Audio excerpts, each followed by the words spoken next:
الحمد لله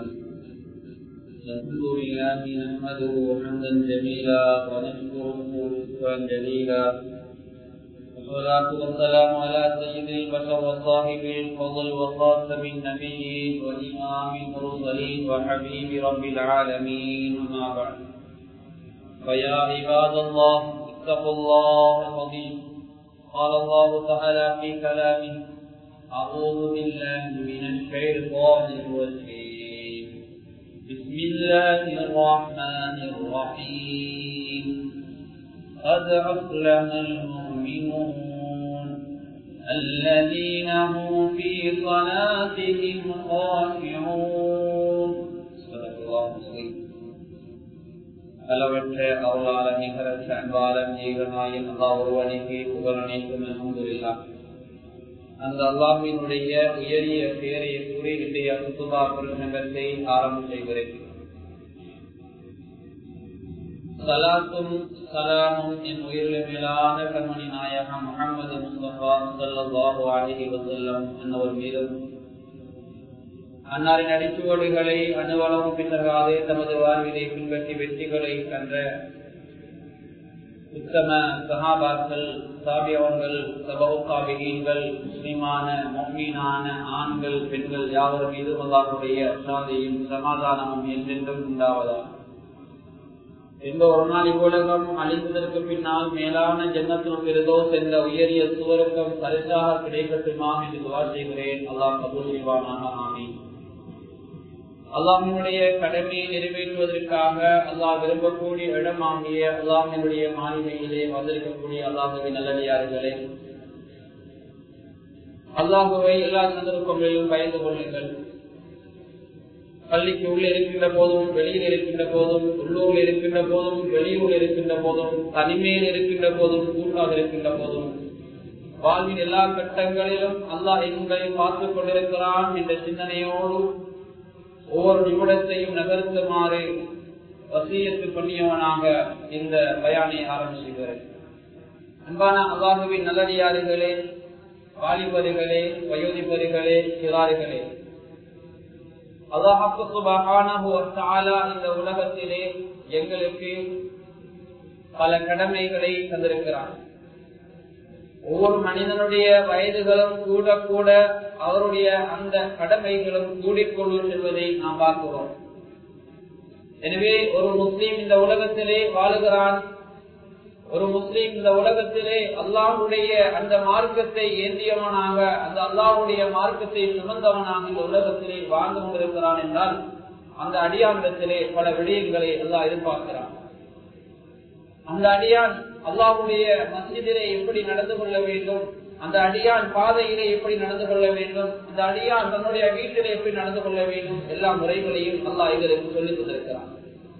அந்த வகையில் அல்லாஹ்வுடைய மஸ்ஜித், அல்லாஹ்வுடைய வீடு, முஸ்லிம்களுடைய அடையாள சின்னமாக இருக்கின்ற இந்த மஸ்ஜிதிலே நாம் நடந்து கொள்ளக்கூடிய முறையை இஸ்லாம் எங்களுக்கு சொல்லிக் கொண்டிருக்கிறது. எனவே அல்லாஹ்வுடைய மஸ்ஜிதிலே நானும் நீங்களும் எப்படி நடந்து கொள்ள வேண்டும் என்ற செய்திகளை குர்ஆனும் ஹதீஸும் எங்களுக்கு சொல்லிக் கொண்டிருக்கிறது. அந்த வகையிலே அல்லாஹ்வுடைய மஸ்ஜிதிலே நாம் நடந்து கொள்ளக்கூடிய முறையை இன்றைய குத்துபாவிலே சுருக்கமாக உங்களோடு பார்ப்பது காலத்தின் தேவையாக இருக்கும் என்று கருதி அந்த தலைப்பில் உங்களோடு பகிர்ந்து கொள்ள ஆரம்பிக்கிறேன். அன்பான அல்லாஹ்வின் நல்லடியார்களே, பேரன்புமிக்க சகோதரிகளே, வாலிபர்களே, நாங்கள் எங்களுடைய வீட்டிலே நடப்பதை போல அல்லாஹ்வுடைய மஸ்ஜிதிலே நடக்க முடியாது. எங்களுடைய காரியாலயங்களிலே, ஒப்பீசுகளிலே நடப்பதை போல அல்லாஹ்வுடைய மஸ்ஜிதிலே நடக்க முடியாது. எங்களுடைய வீடுகளிலே தூங்குவதை போல, எங்களுடைய வீடுகளிலே கால நேரத்தை கழிப்பதை போல அல்லாஹ்வுடைய மஸ்ஜிதிலே நாம் நினைத்தவாறு வந்து போக, நினைத்தவாறு அந்த பள்ளியை எங்களுக்கு நினைத்த வகையிலே பயன்படுத்த முடியாது. அல்லாஹ்வும் அல்லாஹ்வின் தூதர் ஸல்லல்லாஹு அலைஹி வஸல்லம் அவர்களும் அல்லாஹ்வுடைய மஸ்ஜிதை எப்படி பயன்படுத்துமாறு சொல்லியிருக்கிறார்களோ அந்த விதத்தில் தான் நாம் பயன்படுத்த வேண்டும். அல்லாஹ்வுடைய மஸ்ஜிதை ஒரு தனவந்தரால் அந்த மஸ்ஜித் கட்டப்படலாம், அல்லது ஒரு ஊரினுடைய பணத்தால் அந்த மஸ்ஜித் கட்டப்படலாம், அல்லது ஒரு நிறுவனத்தால், ஒரு அமைப்பால் அந்த மஸ்ஜித் கட்டப்படலாம். எப்படி கட்டப்பட்டாலும் அல்லாஹ்வுடைய மஸ்ஜித் என்பது அது தனி மனிதனுக்கோ அல்லது தனி ஒரு அமைப்புக்கோ அல்லது தனி ஒரு ஊருக்கோ சொந்தமான மஸ்ஜித் அல்ல. பொதுவாக முஸ்லீம்கள் மாத்திரம் அல்ல, முஸ்லீம் அல்லாதவர்களுக்கும் அல்லாஹ்வுடைய மஸ்ஜிதை நாட முடியும் என்ற செய்திகளை ஹதீசுகளின் ஊடாக நாம் காண முடிகிறோம்.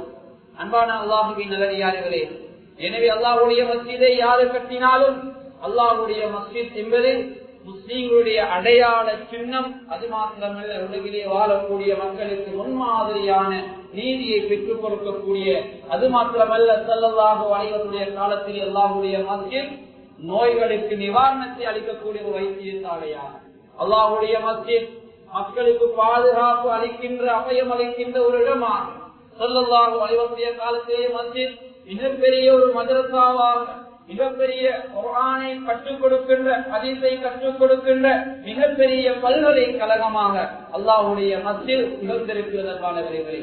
ஃபிக்ஹுடைய சட்டங்களா, தஃசீருடைய சட்டங்களா, குர்ஆன் ஹதீஸுடைய விளக்கங்களா, எல்லாவற்றையும் அல்லாஹ்வுடைய மஸ்ஜிதுக்குள்ளாகத்தான் அன்றைய சமூகம் செய்து வந்திருக்கிறார்.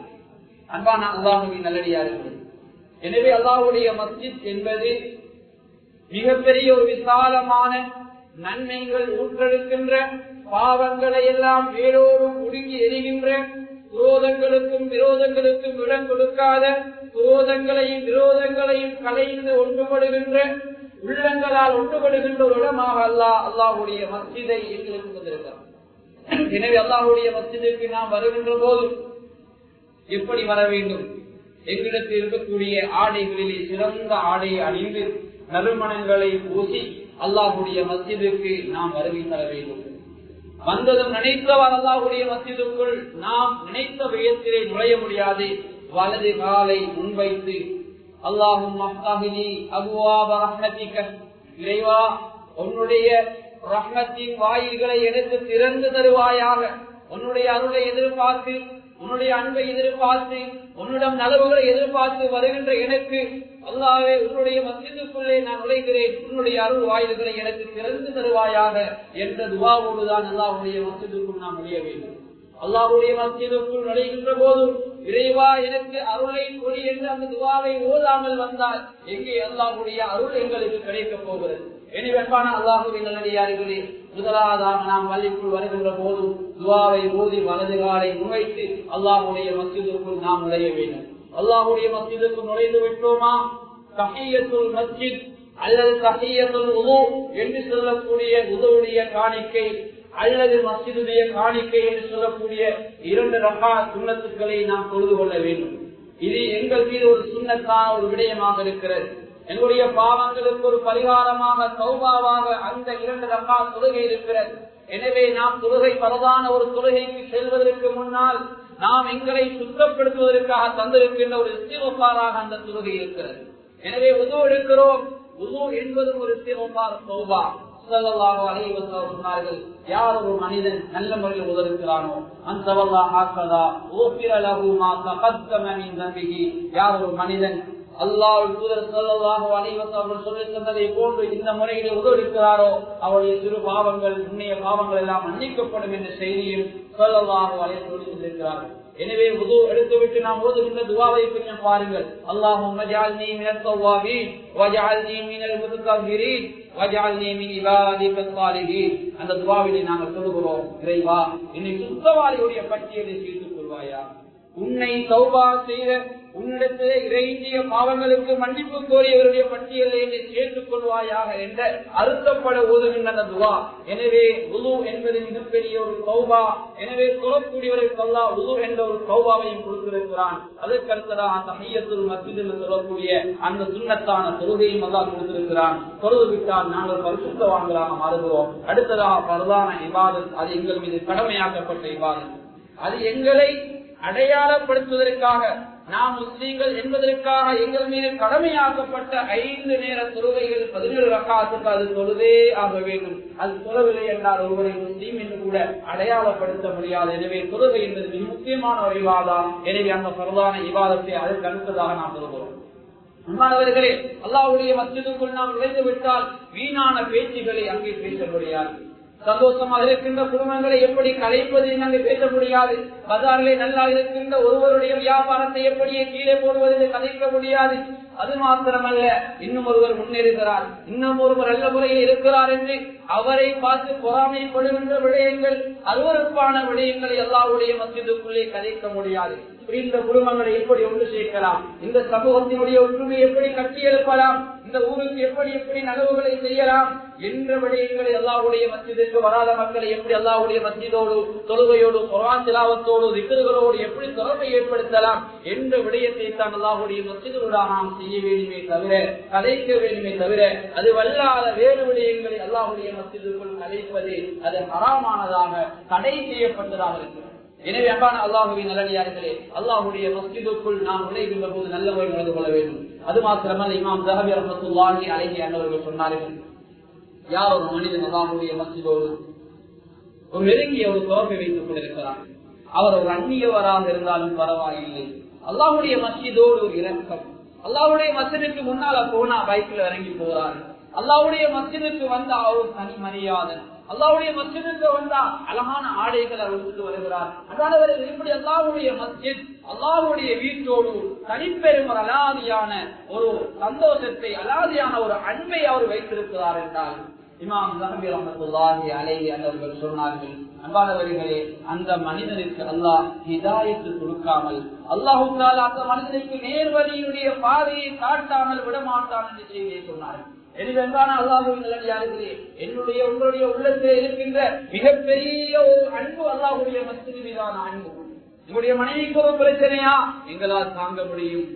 எங்களுடைய பிள்ளைக்கு ஒரு பிரச்சனையா, எங்களால் தாங்க முடியும். எங்களுடைய குடும்பத்துக்கு ஒரு பிரச்சனையா, எங்களால் தாங்க முடியும். அல்லாஹ்வுடைய மஸ்ஜிதுக்கு ஒரு பிரச்சனையா, அல்லாஹ்வுடைய மஸ்ஜிதுக்கு யாராவது கல்லடித்து விட்டார்களா, அல்லாஹ்வுடைய மஸ்ஜிதுக்கு யாராவது அநியாயம் செய்து விட்டார்களா, அதை என்னாலும் உங்களால் கொடுக்க முடியாது. அப்படி அலாதியான ஒரு அன்பை நானும் நீங்களும் உணவு ரீதியாக உணர்வு ரீதியாக வைத்திருக்கின்ற அந்த அன்பை உடல் ரீதியாகவும் உள்ளம் ரீதியாகவும் மஸ்ஜிதோடு தொடர்பை ஏற்படுத்தினால் அல்லாஹ் எங்களுக்கு அல்லாஹ்வுடைய அருள் மொழியை, அல்லாஹ்வுடைய அருளை எங்களுக்கு சொரிந்து தருவான் என்பதிலே, அல்லாஹ்வுடைய உதவி இந்த ஊருக்கு இறங்கும் என்பதிலே எந்த சந்தேகம் கிடையாது. எனவே அல்லாஹ்வின் நல்லடியார்களே, அல்லாஹ்வுடைய மஸ்ஜிதுக்கு அழகு என்பது, அல்லாஹ்வுடைய மஸ்ஜிதுக்கு அலங்காரம் என்பது, இந்த ஊருக்கு அலங்காரம் என்பது இந்த மஸ்ஜித் அழகாக இருப்பதால் மாத்திரமல்ல, இந்த மஸ்ஜித் மாடிகளால் பெருத்திருப்பது மாத்திரமல்ல, இந்த மஸ்ஜித் மின்விசிறிகளாலும் மாபல்களாலும் அலங்கரிக்கப்பட்டிருப்பதால் மாத்திரமல்ல, அல்லாஹ்வுடைய மஸ்ஜிதுக்கு அழகு என்பது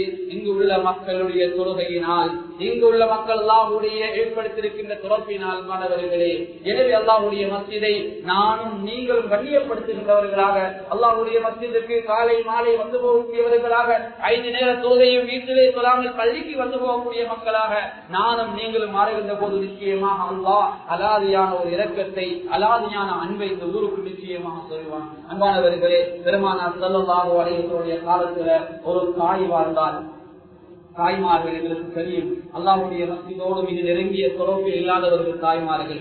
ஆண்கள் தான் அல்லாஹ்வுடைய மஸ்ஜிதுக்கு அதிகமாக வந்து போவார்கள். தாய்மார்கள் சில தேவைகள் வருகின்ற போதுதான் அல்லாஹ்வுடைய மஸ்ஜிதுக்கு வருவார்கள். எங்கள் தலைவர் பெருமானார் ஸல்லல்லாஹு அலைஹி வஸல்லம் காலத்திலே ஒரு தாய் இருந்தால், சாதாரணமான ஒரு தாய், எங்களுடைய பார்வையில் நாங்கள் சொல்ல போனா சாதாரணமாக ஊரில் யாரும் கணக்கெடுக்காத அளவில் இருக்கக்கூடிய ஒரு தாய் ஸல்லல்லாஹு அலைஹி வஸல்லம் காலத்தில் அந்த தாய் இரவில் மூத்தாகி விடுகிறார். சஹாபாக்கள் என்ன செய்தார்கள் தெரியுமா? இரவோடு இரவாக அந்த தாயுடைய கடைசி கடமைகளை அந்த தாயை குளிப்பாட்டி கப்பல் செய்து தொழுவித்து நல்லடக்கம் பண்ணிவிடுகிறார்கள்.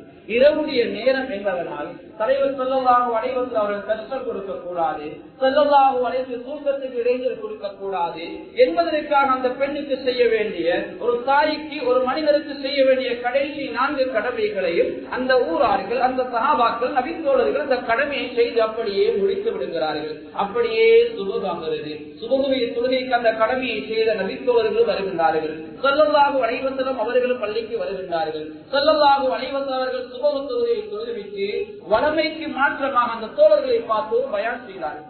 அந்த பயானிலே ஸல்லல்லாஹு அலைஹி வஸல்லம் அவர்கள் சொன்னார்கள், இரவு ஒரு தாய் மூத்தானால் அந்த தாயுடைய ஜனாஸா செய்தி எனக்கு நீங்க ஏன் சொல்ல இல்லை என்று ஸல்லல்லாஹு அலைஹி வஸல்லம் அவர்கள் நபி தோழர்களை பார்த்து கேட்டார்கள்.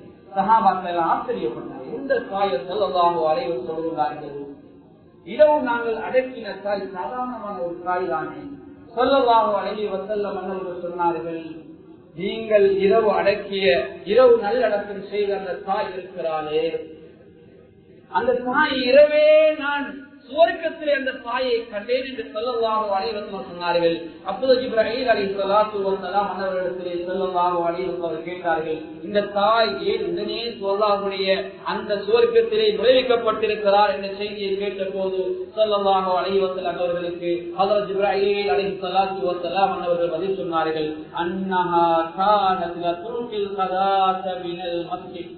இந்த தாய் இருக்கிறாரே, அல்லாஹ்வுடைய மஸ்ஜிதை சுத்தம் செய்யக்கூடிய தாயாக, அல்லாஹ்வுடைய மஸ்ஜிதுக்கு தொழக்கூடிய மக்கள், அல்லாஹ்வுடைய மஸ்ஜிதுக்கு அல்லாஹ்வை நினைவுபடுத்த வரக்கூடிய மக்கள், அழுக்காக்குகின்ற அல்லாஹ்வுடைய மஸ்ஜிதை சுத்தமாக்குகின்ற அந்த நிலையிலே இருக்கின்ற அந்த பள்ளியை சுத்தமாக்கக்கூடிய தாயாக, அசுத்தத்தை அல்லாஹ்வுடைய மஸ்ஜிதிலே காண விரும்பாத, அல்லாஹ்வுடைய மஸ்ஜித் எப்போதும் மனமாக சுத்தமாக நல்ல தூய்மையான இடமாக இருக்க வேண்டும் என்று விரும்பி ஒவ்வொரு நாளும் அல்லாஹ்வுடைய மஸ்ஜிதை சுத்தம் செய்யக்கூடிய தாயாக இருந்தால், அதனால் இந்த தாய்க்கு அல்லாஹ் உடனே சுவர்க்கத்தை கொடுத்திருக்கிறான் என்று ஹஜ்ரத் ஜிப்ரீல் அலைஹிஸ்ஸலாத்து வஸ்ஸலாம் அவர்கள் சொன்னார்கள். அன்பானவர்களே, இதைத்தான் ஸல்லல்லாஹு அலைஹி வஸல்லம் நபி தோழர் சொன்னார். அன்பானவர்களே, எதை சொல்கிறோம் என்றால், தாய்மார் அல்லாஹ்வுடைய மஸ்ஜிதோடு மிக குறுகிய ஒரு தொடர்பை வைக்கக்கூடியவர்கள்.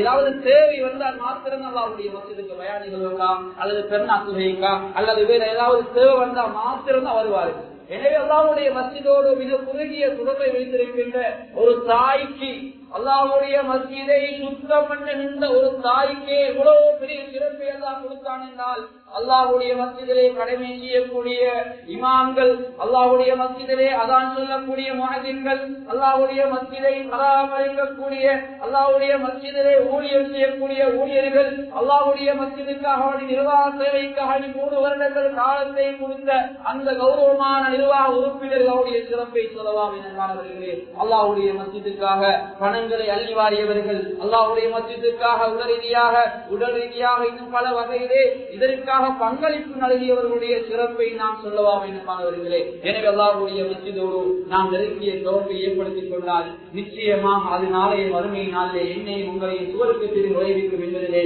எந்த சந்தேகம் கிடையாது. எனவே அன்பான அல்லாஹ்வின் நல்லடியார்களே, அடுத்ததாக அல்லாஹ்வுடைய மஸ்ஜிதுக்கு செய்யக்கூடிய இன்னும் ஒரு முக்கியமான கடமை என்ன தெரியுமா? அல்லாஹ்வுடைய மஸ்ஜித் என்பது அது அல்லாஹ்வுடைய ஒரு வீடு, அல்லாஹ்வை நினைவுபடுத்தக்கூடிய ஒரு வீடு. ஒவ்வொரு நாளும் 5 நேரங்கள் அதான் சொல்லுகிறார். இந்த அதான் எங்களோட காதுக்கு கேட்டு விட்டால் முதலாவது அதானுக்கு நாங்கள் பதில் சொல்லுவோம். வரவர்களே, முதலாவது செய்ய வேண்டிய கடமை அதானுக்கு நாங்கள் பதில் சொல்லுவோம். ஏனைய மதங்களை போல அல்ல. இஸ்லாம் மார்க்கத்துல கண்ணியமான எந்த நாட்டுக்கு போனாலும், ஏசியன் கண்டில் இருக்கலாம், அரபியன் கண்டில் இருக்கலாம், எந்த நாட்டுக்கு போனாலும் எங்களை மனத்தை எங்களோட மார்க்கத்தை நினைவுபடுத்தக்கூடிய அந்த வாசகங்கள், அந்த அதாவது அதான் அரபு மொழியில் தான் இருக்கிறது. எந்த நாட்டுக்கு போனாலும் அதான் அரபு மொழியில. ஏனைய மதங்கள் எடுத்து பாருங்க, நாடுகள் வேறுபடுகின்ற போது அவருடைய மதங்களை நினைவுபடுத்தக்கூடிய அந்த வார்த்தை வேறுபடலாம். ஆனால் என்னுடைய அதான் இங்க போனால் மாறுறதில்லை. 15 வருஷமாக அதான் சொல்லுகிறார். மார்ஜின் பள்ளிக்கு ஆட்கள் குறவுண்டா அதான மாற்றுவது கிடையாது. அன்பானவர்களை எதை சொல்கிறேன் என்றால், எங்களுடைய அதான் அல்லாஹ் மிகப்பெரிய தத்துவத்தை வைத்திருக்கிறார். அல்லாஹ்வுடைய இந்த அழைப்பு அதான் என்பது அத்தக்வா அத்தாமா, பரிபூர்ணமான தக்வா. உலகிலே உள்ள மிகப்பெரிய ஒரு தக்வா, மிகப்பெரிய ஒரு அழைப்பு அல்லாஹ்வுடைய இந்த அதான் தான். அன்பானவர்கள், இந்த அதான் என்ற காது கேட்டா முதலாவது அல்லாஹ்வுடைய அந்த அதானுக்கு நாங்கள் பதில் சொல்ல வேண்டும். இரண்டாவது அல்லாஹ்வுடைய மஸ்ஜிதுக்கு நாங்கள் வருகை தந்து சொல்ல வேண்டும். பாருங்கள், அதான் எடுத்து பாருங்கள். அதால என்ன சொல்லப்படுகிறது? நானும் நீங்களும் அந்த அதானை கேட்டுவிட்டு அல்லாஹ்வுடைய மஸ்ஜிதுக்கு இதற்கு பின்னால் இருந்தால் நாங்கள் நஷ்டவாதிகள். மாதின் என்ன சொல்கிறார்? அல்லாஹு அக்பர், அல்லாஹு அக்பர், அல்லாஹு அக்பர், அல்லாஹு அக்பர். அல்லாஹ் பெரியவன், அல்லாஹ் பெரியவன், அல்லாஹ் பெரியவன், அல்லாஹ் பெரியவன். மாதின் அதான்ல முதலாவது 4 விழுத்தம் சொல்லுகிறார். அன்பானவர்களே, நாங்க தொழில் இருந்தா தொழில் எங்களுக்கு பெருசு இல்ல, நாங்க வயல் இருந்தா எங்களுக்கு வயல் பெருசு இல்ல, நாங்க கடையில் இருந்தா எங்களுக்கு கடை பெருசு இல்ல. அல்லாஹ் பெரியவன், அல்லாஹ்வுடைய மஸ்ஜிதுக்கு வாங்க இந்த முஅத்தின் அழைக்கிறார்.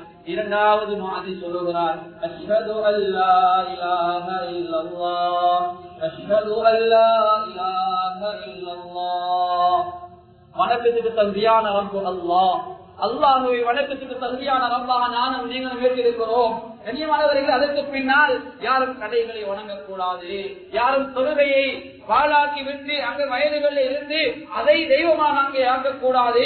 எனவே அல்லாஹ்வை வணக்கத்துக்குரிய ரப்பாக நானும் நீங்கள் வீட்டிருக்கிறோம். அடுத்ததாக மாதிரி சொல்கிறார், அஷ்ஹது அன்ன முஹம்மதர் ரசூலுல்லாஹ், அஷ்ஹது அன்ன முஹம்மதர் ரசூலுல்லாஹ் ஸல்லல்லாஹு அலைஹி வஸல்லம் சூழல் என்ற அந்த விடயத்தை அல் ஃபதால்ல முஅத்தின் சொல்லித் தருகிறார். அடுத்ததாக முஅத்தின் சொல்கிறார், ஹய்யா அலல் ஸலாஹ், ஹய்யா அலல் ஸலாஹ். முஅத்தின் சொல்கிறார், தொழுகையின் பக்கம் வாங்க, தொழுகையின் பக்கம் வாங்க என்று முஅத்தின் கூப்பிடுகிறார். அன்பானவர்களே, தொழுகையின் பக்கம் வாங்க என்று கூப்பிட்டா யாரும் மக்கள் வரமாட்டார்கள், அப்படித்தானே? ஏதாவது ஒரு விடயத்தை நோமலா நாம சொன்னா அவங்களோட காது அது விழாது.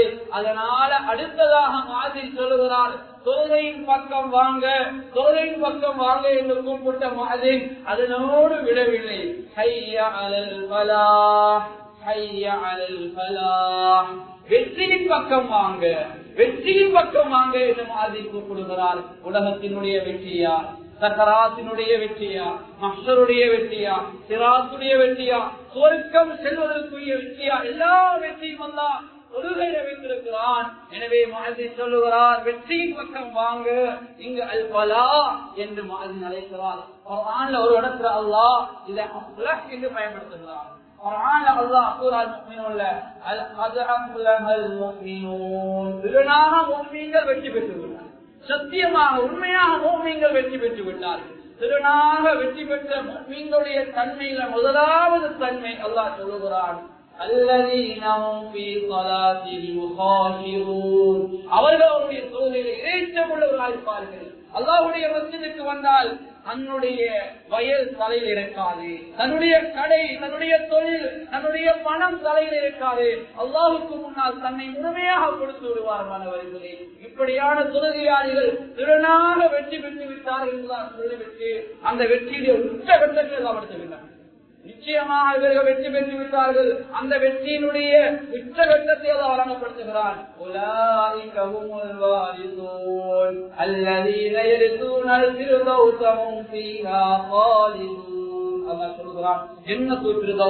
அந்த ஜன்னத்து ஃபிர்தௌஸை நிரந்தரமாக தங்கமுடமாக பெற்றுக் கொண்டவர்கள் இந்த முஃமின்கள் தொழுகையில் இறைச்சமாக இருந்தவர்கள் என்று செய்தியாளர் சொல்லி காட்டுகிறார். எனவே அதனால பலா இங்க அல்லாஹ் வெற்றி பக்கம் முஅத்தின் அழைக்கிறார். யார் வெற்றி பக்கம் வருகிறார்களோ இதனாக அவர்கள் வெற்றி பெற்று விட்டார்கள் என்று குர்ஆன் சொல்லுகிறது. அதுக்கு அடுத்ததாக ஜன்னத்துல் ஃபிர்தௌஸை நிரந்தரமாக வாரிசாக அவர்கள் பெற்று விட்டார்கள் என்று செய்தி குர்ஆன் சொல்லித் தருகிறது. அன்பானவர்களே, அதனோடு முஅத்தின் முடிக்கையில அதுக்கு அடுத்ததாக முஅத்தின் சொல்லுகிறார், அல்லாஹு அக்பர், அல்லாஹு அக்பர். இன்னமா நீங்க அல்லாஹ் பெரியவன், அல்லாஹ் பெரியவன். மீண்டும் முஅத்தின் சொல்லுகிறார், முதலாவது அல்லாஹ் பெரியவன், அல்லாஹ் பெரியவன் 4 முறை சொன்ன அந்த வார்த்தைகள் யாருடைய காதில் கேட்கலையோ மீண்டும் முஅத்தின் திருப்பி சொல்லுகிறார், அல்லாஹ் பெரியவன், அல்லாஹ் பெரியவன். இன்னுமா கடையில் இருக்கிறீங்க, இன்னுமா வயதில் இருக்கிறீங்க, இன்னுமா அல்லாஹ்வுக்கு விடையளிக்காம இருக்கிறீங்க என்பதற்காக முஅத்தின் மீண்டும் சொல்லுகிறார், அல்லாஹ் பெரியவன், அல்லாஹ் பெரியவன். மாணவர்களே, ஒவ்வொருவரும் கொஞ்சம் யோசிங்க. அல்லாஹ் ஒவ்வொரு நாளும் 5 நேரங்களை கூப்பிட்டு கொண்டிருக்கிறார். 5 நேரங்கள் கூப்பிட்டு கொண்டிருக்கிறான்.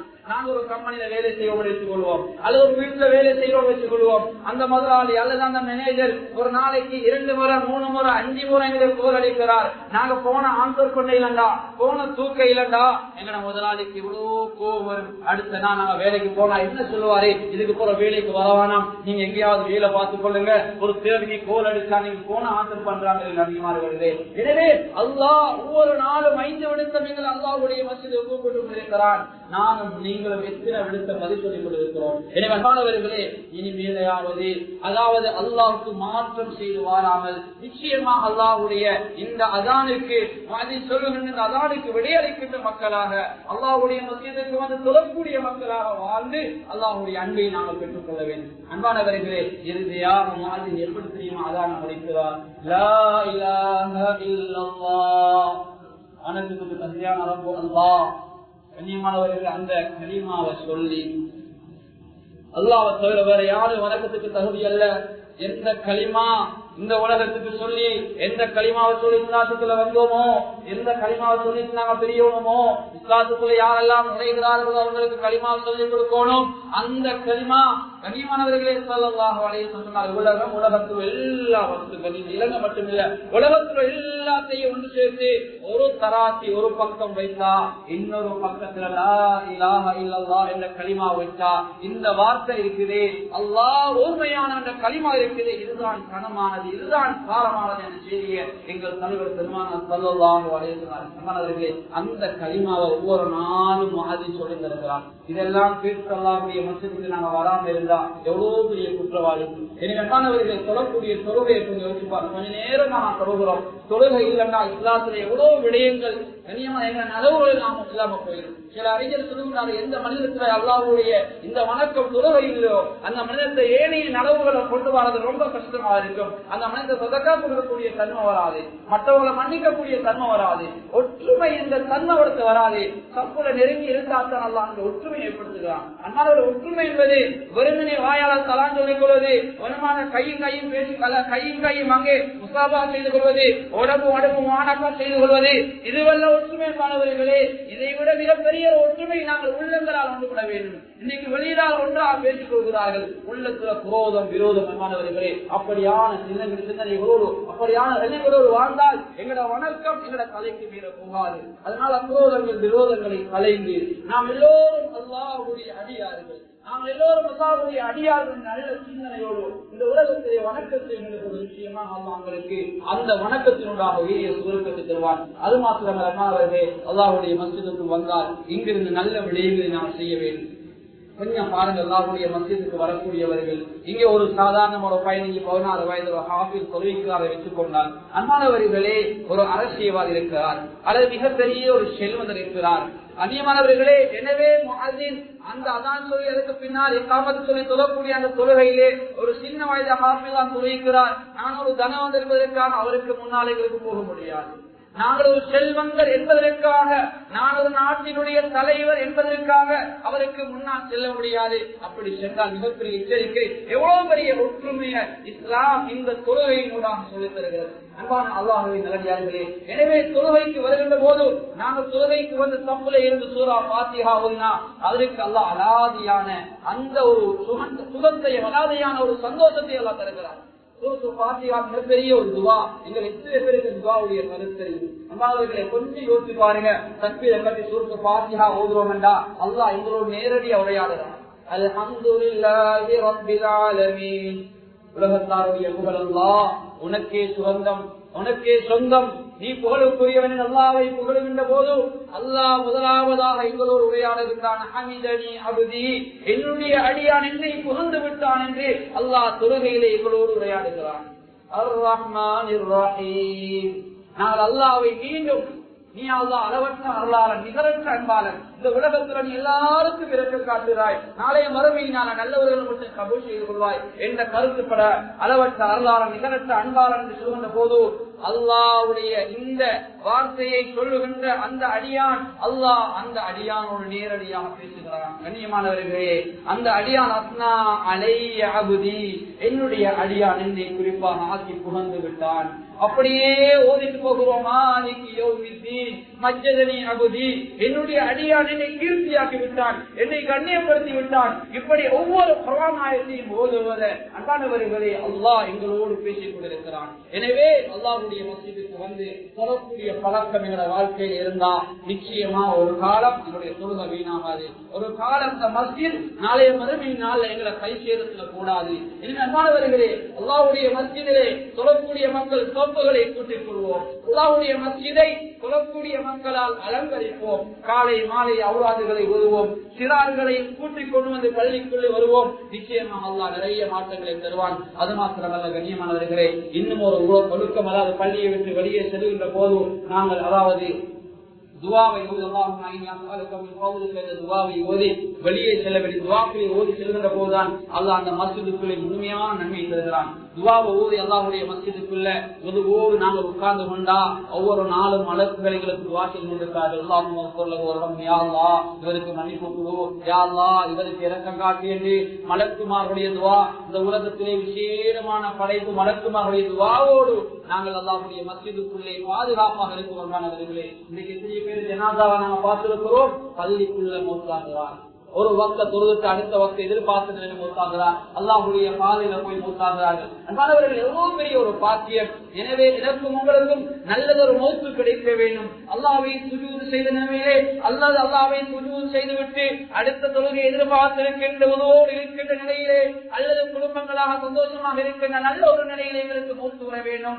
அந்த மௌத்து சாதாரணமான ஒரு நிகழ்வாக இருக்கக்கூடாது. அது ஒரு சரித்திரமாக, அது ஒரு வரலாறாக, பின்னால் உள்ளவர்கள் பேசக்கூடிய அளவுக்கு பின்னால உள்ளவர்கள் ஒவ்வொரு நாளும் அந்த மௌத்தை நினைத்து எங்களுக்கு துவா செய்யக்கூடிய மக்களாக எங்களுடைய மௌத்து ஒரு சரித்திரமாக இருக்க வேண்டும். அந்த வகையில் எங்களுடைய வாழ்க்கையை நாங்கள் அப்படி அமைத்துக் கொண்டால் நிச்சயமாக நாங்கள் வெற்றி பெற்றவர்கள். எனவே வருமானவர்களே, இன்னும் ஒரு ஒழுக்கம் எங்களுடைய ஊர்களுக்கு தனித்தனியான ஒரு ஒழுக்கம் இருக்கிறது. அல்லாஹ்வுடைய மஸ்ஜிதிலே தொலை வந்தால் எல்லோரும் தொப்பி அணிந்து வருவார்கள். சில சந்தர்ப்பங்களில் பயணங்கள் வருகின்ற தொப்பி இல்லாமல் வருவார்களே, அது கட்டாயம் என்று நான் சொல்ல வரவில்லை. ஆனால் இந்த பகுதிக்கு அல்லாஹ் கொடுத்திருக்கின்ற தனிப்பெரிய அலாதியான ஒரு சிறப்பு. சிறார்களை கண்டால் மரியாதையானவர்களை பேசுறது, எந்த சிறார்களும் வயோதிகர்களை கண்டால் இறங்கி போறது. அன்பால் இந்த பழக்கம் அது மிகப்பெரிய செல்வந்த இடங்கள்ல இல்லாவிட்டாலும் சாதாரண ஏழை மக்கள் வாழக்கூடிய இந்த இடங்களை நாங்க பார்க்கிறோம். சாதாரணமாக ஒருத்தர் மௌத்தாகிவிட்டால் அந்த ஜனாதாவை யாரும் மிஸ் பண்ண மாட்டார்கள். கபூர் வரைக்கும் அந்த ஜனாதாவை பின்தொடர்ந்து போகக்கூடிய நல்ல பழக்கம். ஜனாதா அடுப்பு வரைக்கும் கடைகளை திறக்க மாட்டார்கள். ஜனாதாவை அடைக்கிறதுக்கு பின்னால வந்து கடைகளை திறக்கிற நல்ல பழக்கம் ஊர்கள் இருக்குது. அதே போல ஜும்மாவுக்கு சிலர்கள் நேர காலத்தில் வருகிறார்கள். ஆனா நேர காலத்துல வந்தால் என்ன செய்யறது? சிலர் திருவிழா இருந்து கொண்டு வாகனங்களை இருந்து கொண்டு அல்லது போனதுல கட் பண்ணி கொண்டு ஏதோ தொழுகை நேரம் நெருங்க கிட்ட அல்லது அதற்கு பொதுவாக முடிக்க போகிறார், துவாவுக்கு வரப்போகிறார். இந்த கட்டங்கள்ல சிலர் என்ன செய்யறது? அந்த ஜும்மாவுல வந்து கலந்து கொள்வார்கள். இந்த வெள்ளிக்கிழமை நாளை திருப்பெருமதியாரானால் இன்றைய நாள் வெள்ளிக்கிழமை, நாளைய நாள் சனிக்கிழமை, இன்றைய நாள் ஊர சூறா கம்புக்கு நன்மை வர, நாளைய நாள் ஊர சூறா கம்புக்கு நன்மை வர, இன்றைய நாள்ல செய்யற இசைப்பா அதுக்கு நன்மை வர, நாளைய நாள்ல செய்யற இசைப்பா அதுக்கு நன்மை வர, இன்றைய நாள்ல செலவாத்து சொன்னா அதுக்கு நன்மை வேற, நாளைய நாள்ல செய்யற செலவாத்து அதுக்கு நன்மை வேற, இன்றைய நாள்ல கொடுக்கிற சதக்கா அதுக்கு அல்லாஹ் ஏனைய நாட்களை கொடுக்கிற சதக்காவோட அதிக நன்மை வச்சிருக்கிறான். அதனாலதான் கண்ணியமான உங்களுக்கு நிறைய நலவுகள் அல்லாஹ்விடத்திலே போக வேண்டும். நீங்கள் நஷ்டவாதியாக விடக்கூடாது என்பதற்காக வேண்டித்தான் ஜும்மாவுக்கு வரக்கூடிய மக்கள் ஏதாவது தர்மம் கொடுக்க என்பதற்காக வேண்டி உங்களுக்கு முன்னால் ஏதாவது ஹதியா போடுங்கள் என்ற நிலையிலே சில பள்ளிகள் ஏற்பாடு பண்ணப்பட்டிருக்கிறது. எனவே எவ்வாறவர்களை நல்ல முறையை நாம் நடந்து கொள்ள வேண்டும். பள்ளியுடைய ஒழுக்கங்களை நாங்கள் சொல்லிக் கொள்ள வேண்டும். மஸ்ஜிதுக்குள்ளே நேர காலங்கள் வர வேண்டும். எங்களோட குழந்தைகளுக்கு பொதுவான இடங்களுக்கு போனால் ஒழுக்கமாக நடக்கின்ற அந்த தன்மைகளை நாங்கள் பழக்க வேண்டும். எனவே இந்த ஊருக்கு இருக்கின்ற தனியான தனி சிறப்புகளை நானும் நீங்கள் பாதுகாக்க வேண்டும். அது மாத்திரமல்ல, ஊர்ல ஒரு நிர்வாகம் இருக்கிறதா, அந்த நிர்வாகங்களுக்கு கட்டுப்பட்டு நடக்கின்ற ஒரு மிகப்பெரிய ஒரு பாக்கியம் பெற்ற ஊர்களாக அந்த ஊர்களை கவிழ்ச்சி செய்கிறான். எனவே இது எங்களை ஊர்ல தொடர்ந்து இருக்க வேண்டும். நிர்வாகத்தை மீறி யாரும் போகக்கூடாது, நிர்வாகத்துக்கு எதிராக யாரும் போகக்கூடாது. அவர்கள் மீது நியாயத்துக்கு செல்லக்கூடியவர்கள், எல்லோருடன் ஆலோசனை பண்ணி நல்ல விடயங்களை செய்யக்கூடியவர்கள். அதாவது சிலர் நிர்வாகத்துக்கு தெரிவு செய்யப்பட்ட அவருக்கு உதவியாக அவருக்கு பக்க பலமாக நாம் இருக்க வேண்டும். நாங்களே தெரிவு செய்து கொண்டிருந்தால் அவர்களுக்கு பேசுவது, அவருடைய குறைகளை தேடுவது, அன்பான இப்படியான நிலைகளை யாரும் இருக்கக்கூடாது. சிலருடைய தன்மை என்ன தெரியுமா? சிலர் செய்யவும் மாட்டார்கள், செய்கின்றவர்களை செய்ய விடவும் மாட்டார்கள். இப்படியான மனிதர்களாக நாங்கள் யாரும் இருக்கக்கூடாது. எனவே அல்லாஹ்வுடைய மஸ்ஜிதுக்கு வந்து போகின்ற போது நல்ல முறையில் வந்து போவோம். அல்லாஹ்வுடைய மஸ்ஜிதை சுத்தம் செய்வது பள்ளி ஊழியருடைய கடமை மாத்திரமல்ல, நிர்வாகியுடைய கடமை மாத்திரமல்ல, ஊரில் இருக்கக்கூடிய மிக முக்கியமான ஒரு ஊர். அல்லாஹ்வுடைய மஸ்ஜிதிலிருந்து பல வருடங்கள் அதான் சொன்ன மஹ்ஜின்கள் இந்த ஊர்ல இருக்கிறீர்கள். அல்லாஹ்வுடைய மஸ்ஜிதிலே பல வருடங்கள் இமாமத் செய்த மிக முக்கியமான அல்லாஹ்வுடைய மஸ்ஜிதோடு தொடர்பான நிறைய முஅல்லிம்கள் இந்த ஊர்ல இருக்கிறீர்கள். அது மாத்திரமல்ல, நூற்றுக்கணக்கான நல்ல சாலிஹான பிள்ளைகளை ஓதி கொடுத்து குர்ஆனை சரளமாக ஓதக்கூடிய பிள்ளைகளை உருவாக்கிய நல்ல முஅல்லிம்கள் உஸ்தாதுகள் இந்த ஊர்ல இருக்கிறீர்கள். மாணவர்களே, எனவே அத்தகைய பெருமதியான ஊர் அவர்களுடைய மானத்தை பாதுகாப்பது. அதே போன்று அவருடைய நாங்கள் ஓதிக்கொண்டவர்கள் ஏதோ எங்களுடைய இடைநடுவிலே நவீன சில கலாச்சாரம் எங்களை மாற்றிருக்கலாம், நவீன சில ஊடகங்கள் அல்லது நவீன சில தொழில்நுட்பங்கள் எங்களை மாற்றிருக்கலாம். அப்படி நாங்கள் யாரும் மாறிவிடாமல் எங்களுடைய ஊரினுடைய எங்களுடைய தாய் தாப்பனுடைய அதே போல எங்களுக்கு கட்டுத்தந்த ஆசான்களுடைய இந்த ஊரினுடைய தனித்தன்மைகளை பாதுகாக்கின்ற மக்களாக பாதுகாக்கின்ற கேடயங்களாக நானும் நீங்களும் மாறுகின்ற போது நிச்சயமாக மறுமையிலே இருக்கிறது. அது மாத்திரமில்லை, ஒற்றுமையிலே நிச்சயமாக வைத்திருக்கிறது.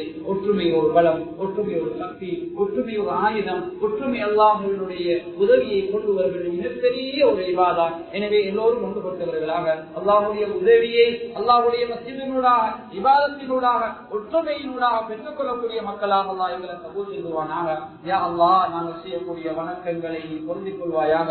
யா அல்லாஹ் வரக்கூடிய எதிர்கால சமூகத்தை நல்ல சமூகமாக, பாவங்களிலிருந்து தூரமான சமூகமாக, உன்னை நினைவுபடுத்தக்கூடிய சமூகமாக, தொழுகைகளை பாழாக்காமல் 5 நேரம் தொழக்கூடிய அந்த பிள்ளைகளாக சமூகமாக ஆக்கிக் கொள்வாயாக. யா அல்லாஹ் சக்கராத்துடைய சந்தர்ப்பத்தை எங்களுக்கு நல்லதாக ஆக்கி தருவாயாக. நல்ல இடத்துல நல்ல நாள்ல நல்ல வார்த்தையை கூடிய உயிர்களை எடுத்துக் கொள்வாயாக. யா அல்லாஹ் எங்களை விட்டு பிரிந்த முன்னோர்களை நீ கபூல் கொள்வாயாக.